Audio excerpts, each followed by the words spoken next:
মাঘ বিহুলৈ মাজত মাত্ৰ ৩টা দিন আৰু ৰাজ্যৰ প্ৰান্তে প্ৰান্তে এতিয়া ভোগালীক আদৰিবলৈ এতিয়া প্ৰস্তুতি চলোৱা দেখিবলৈ পোৱা গৈছে। ভেলাঘৰ নিৰ্মাণত ব্যস্ত হৈ পৰিছে এতিয়া ৰাজ্যৰ প্ৰতিটো প্ৰান্ত আৰু যেন এক অঘোষিত প্ৰতিযোগিতাত নামি পৰিছে এতিয়া সকলো।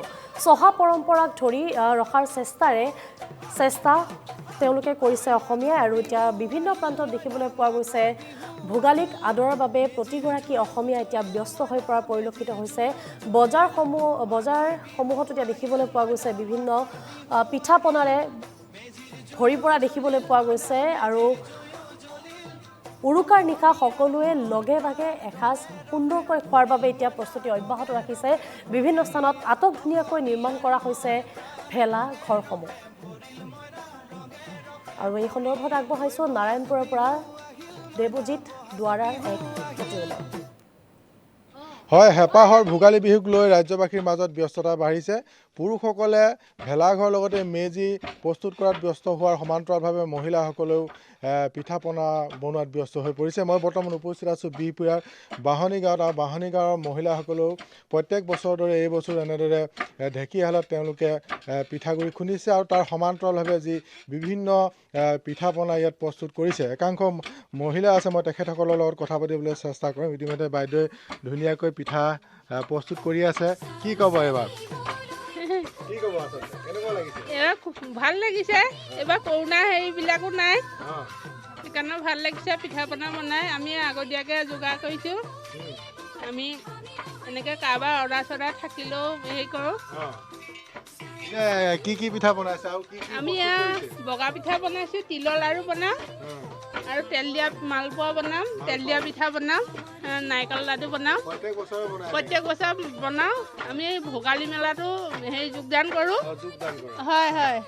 আৰু একাংশ আছে, মই তেখেতসকলৰ লগত কথা পাতিবলৈ মই চেষ্টা কৰিম। বাইদেউ আপোনাৰ ওচৰলৈ আহিছোঁ। মাঘৰ বিহু বুলি কোৱাৰ লগে লগে এটা ভোগালী, আচলতে ভোগৰ উৎসৱ মাঘৰ বিহু। পিঠা পনা বনাই আছে, কেনেকুৱা লাগে? কি ক'ব আচলতে? বহুত ভাল লাগে। আমাৰ এইটো অসমীয়া উৎসৱ। আঘোণমহীয়া মানে ধান চান কাটি মেলি বিহুটো আমাৰ খুব আনন্দৰে পতা হয়।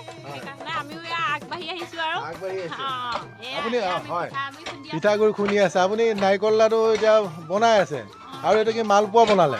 কি ক'ব? অকণমান আগলৈ আহক। কি ক'ব?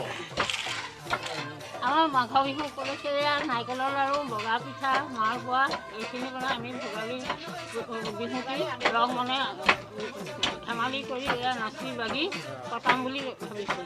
আৰু যে উৰুকা নিশা হাঁহে মাহে খোৱা হ'ব চাগে? হাঁহে মাহে খোৱা হ'ব, সকলোৱে খোৱা হ'ব। আৰু এফালে অন্য এটা পৰিৱেশ আমি দেখাম। ইফালে মহিলাসকলে পিঠাগুড়ি খুন্দিছে আৰু ইয়াতে সুন্দৰকৈ পিঠা তেখেতসকলে নিৰ্মাণ কৰে। তাৰ সমান্তৰালভাৱে অন্য একাংশ মহিলাই ইয়াতে বিহু নাম জুৰিছে। আমি পোনে পোনে আমি যি বিহু, সেই বিহুৰ মাজত যাব বিচাৰিছোঁ।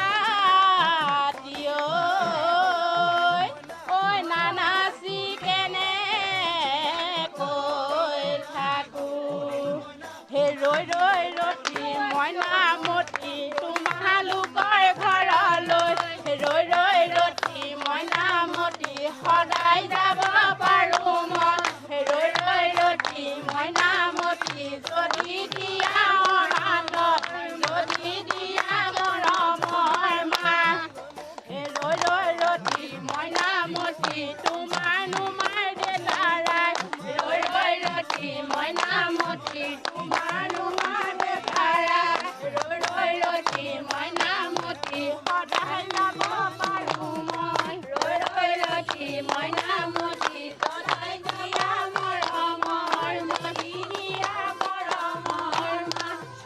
মই মাজতে আপোনাৰ ওচৰলৈ আহিছোঁ। বিহুৰ কাৰণে ইতিমধ্যে আপোনালোকে পিঠা পনা প্ৰস্তুত কৰিছে, কেনেকুৱা লাগে? কি ক'ব? নমস্কাৰ। আপোনালোকৰ চেনেলৰ যোগেদিয়ে আমি সদৌ অসমবাসী ৰাইজলৈ আমাৰ ভোগালী বিহু আৰু নৱবৰ্ষৰ হিয়া ভৰা আমি ওলগ যাচিছোঁ।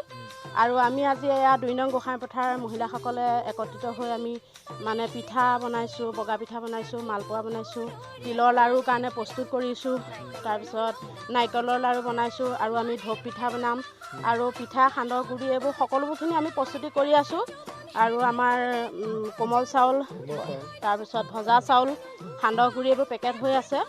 তাৰপিছতে অতিথিক আপ্যায়ন কৰিবৰ কাৰণে প্ৰস্তুতি পূৰা আমি চলাই আছোঁ আৰু আমাৰ যুৱকসকলেও আমাৰ পথাৰত ভেলাঘৰৰ কাৰণে প্ৰস্তুতি চলাই আছে এতিয়া যুৱকসকল নাই বাৰু ইয়াত তথাপিতো তেওঁলোকে তাত প্ৰস্তুতি চলাই আছে আৰু আমি মাঘৰ বিহুৰ দিনা আমি তাত চুঙা পিঠা খাম চুঙা পিঠা খাম আৰু এয়া আছিল নাৰায়ণপুৰৰ পৰিৱেশ